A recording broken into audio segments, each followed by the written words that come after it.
별로 뭐 5글자라니까 압박감이 있죠. 근데 많이 아시는데 순발력은 좀 떨어지시네요. 네, 아까 탁 박사께서 얘기하셨듯이 네. 뭔 차이가 있나 싶어요. 네. 오히려 더 심하면 심했지 덜하지가 않거든요. 근데 여당 대표가 일단 문제가 있다는 얘기를 했어요. 이 지금 여당 후보 대표요? 중에서 홍영표 원내대표가 이 후보 중에서 국민의식 눈높이에 안 맞는 사람이 있다는 식으로 저도 그건 있어요. 이번에 7명 보면서 솔직히 저는 개인적으로 제 눈높이에 안 맞는 경우가 좀 있어요. 저도 차마 밖으로 말하긴 그런데 보세요. 솔직히 얘기하세요, 이 자리에서. 그걸 왜 그렇게 얼버무리고 지나갑니까? 명을 받아서 그럼 솔직하게 얘기하죠. 예.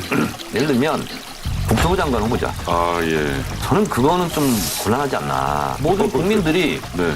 집값, 뭐 민생, 어렵다 막 그런데 그거를 관리 감독해야 될 국토부 장관 후보자가 시세 차익을 누렸다, 집이 몇 채다 이런 경우는 꼼수 증여다. 꼼수 중이다. 그런 경우는 장관 하면서 두고두고 화근이 될 것 같아요. 저는. 네. 그래서 뭐 7가지에 다 해당이 안 되면 얼마나 좋겠습니까? 네. 근데 되더라도 진짜 주무부처에 직접적인 관련이 있는 혐의를 받고 있는 거는 네. 장관직을 수행하기 굉장히 어렵지 않을까?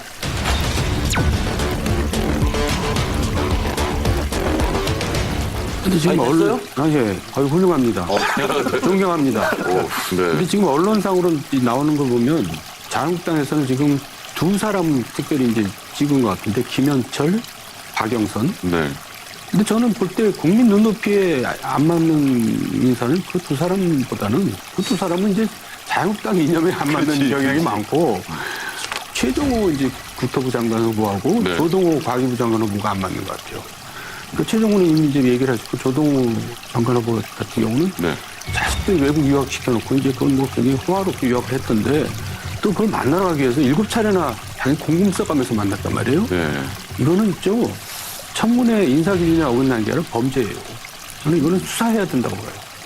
너무 심한 거예요. 그런 사람이 장관을 어떻게 합니까? 그래서 그건 진짜 국민 눈높이에 안 맞다 생각하는데요.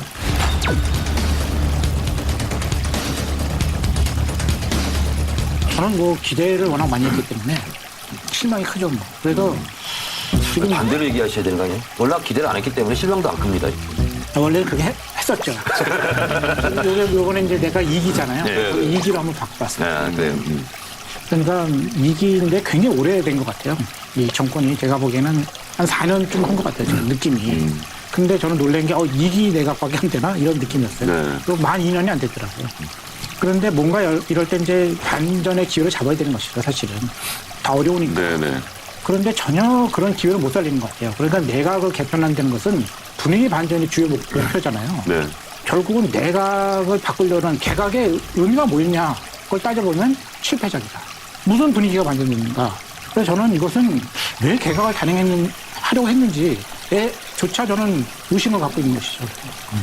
근데 저는 사실 이번 2기 내각 인선에 대해서 기대를 많이 했거든요. 왜 기대를 했냐면 솔직히 잘 되라고 기대했다기보다도 검증을 충분히 했을 거라고 기대를 한 거예요. 네, 네. 워낙 그동안에 검증이 문제가 많았기 때문에.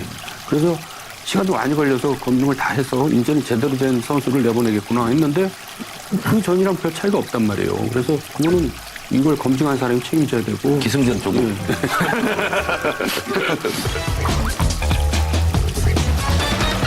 이번 청문회에서 그 청문위원들의 활약이 크게 두드러지지 않았다 이렇게 말씀하셨는데 과거에는 어땠나요? 그 청문회를 통해서 스타가 된 경우도 있었잖아요. 제가 네. 과거 청문회 역사를 일지별로 다 정리를 해왔는데 어휴, 네. 시간 관계상 말을 할 수 없고 네. 다 하셔도 돼요. 네. 서면을 제출하세요. 나머지는 서면으로 제출하고요. 네, 네. 역시 여야 언론을 통틀어서 네. 대한민국 청문회 최고 수단은 역시 노무현 아이, 그럼요. 대통령이라고요. 정경련은 법률이나 금융정책이나 조세정책 정당한 영향력 행사를 위해서 정부나 의회나 정당을 상대로 교섭을 하고 있는 것은 사실입니다. 아직까지는 우리나라 의회 정책가 제대로 안 됐기 때문에 주로 정부를 상대로 했습니다. 정부를 주로 상대했습니다. 그거야 그렇죠. 칼자루를 정부가 오로지 쥐고 네, 있고 그렇습니다. 의회 이거야 뭐 바이저고리였으니까요. 뭐 여지껏 그랬습니다. 민심 공격이 아니고 증인이 오늘 그 답변을 회피하는 것이 매우 불성실한 답변이기 때문에 이렇게 묻는 겁니다. 그런 국민의 비난을 누가 책임질 겁니까? 아니 뭐냐고는 아직까지 풀리지 않은 의혹이 엄청나게 남아있습니다. 그때 청문회 수사가 이인재 이상수, 뭐 이해찬, 김동주. 그런 분들이 과거 이제 청문회 스타였고 이분들이 그렇죠. 잘했다. 그때 그 노무현 의원이 그 청문회가 굉장히 인상적이었는데요. 네. 그때 제 기억으로는 이제 정주영 회장을 상대로 했는데 네네. 당시 분위기는 거의 반 이상의 의원들이 정주영 회장을 그냥 깍듯이 모시는 분위기였어요. 질문도 제대로 안 하고. 근데 외롭게 질문을 시작했는데 그 인상적이었냐면 견해라든가 의견이라든가 그런 거 전혀 없었어요. 사실만 계속 물어봤어요. 네. 이런 것이 사실이냐, 이런 일이 있었냐. 근데 한 10개 넘어가니까 딱 잡힌 거예요. 그게 이제 압권이었죠. 그래서 제가 그때 느낀 건 뭐였냐면 굉장히 그 고수다. 왜냐하면 나는 정치가 이래다고 생각하는데 왜 당신은 그 모양이냐 이렇게 호통치면은 안 되거든요. 그러면 서로 견해로 싸우는 거예요. 그런데 그런 거 일절하지 않고 사실만 물어본 거예요. 팩트체크만 계속.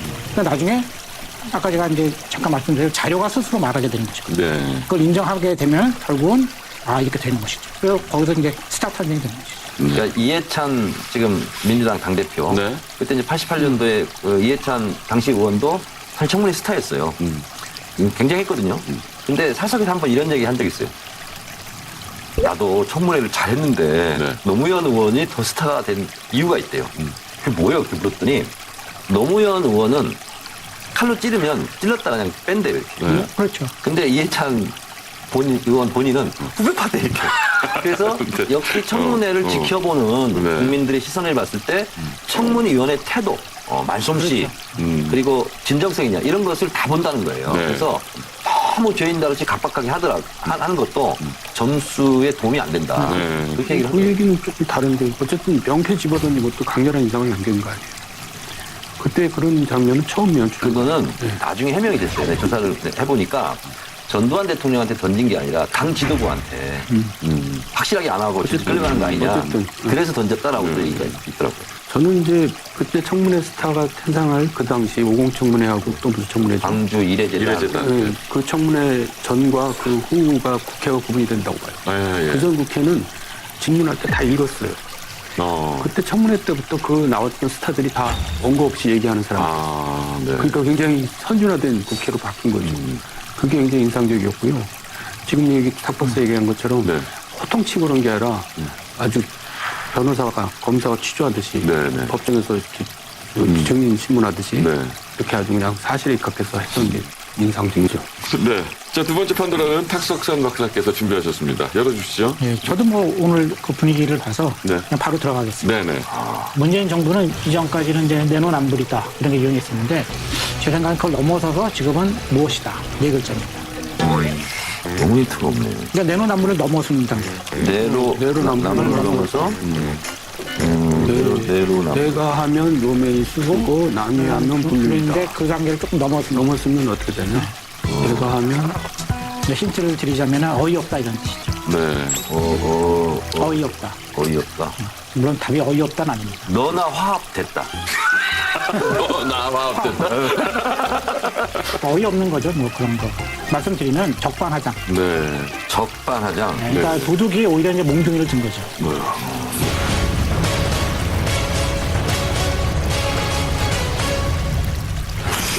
이제 열받게 땡겨. 네, 자극적인데요. 방송을 진행할 수가 없네.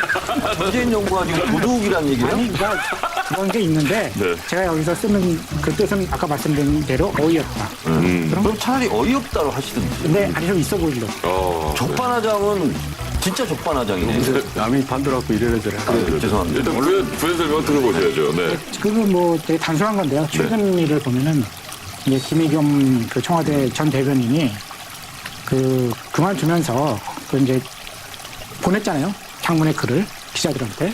김의겸 청와대 대변인이 올해 정부 공직자윤리위원회에 신고한 재산 내역입니다. 지난해 7월 서울 흑석동 2층 건물을 총 25억 7천만 원에 매입했다고 적혀 있습니다.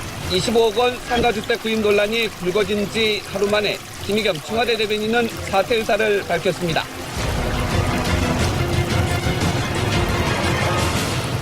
근데 그게 이제 정말로 적반하장이죠. 왜냐하면 이제 제 생각에는 큰 잘못을 했으니까 물러난 것으로 봐야 되겠죠. 그렇다면 우선은 그 내용에 죄송하다, 사과한다, 그 다음에 대통령한테 누가 돼서 죄송하고 국민들한테 또 면목이 없다. 이런 식으로 어떤 죄송하다는 말이 나와야 될 것 같아요. 그러니까 그런 것을 하고 어쨌든 누를 많이 끼쳤다. 그렇게 해서 사과하고 끝낼 거라고 저는 생각했었는데 읽어보니까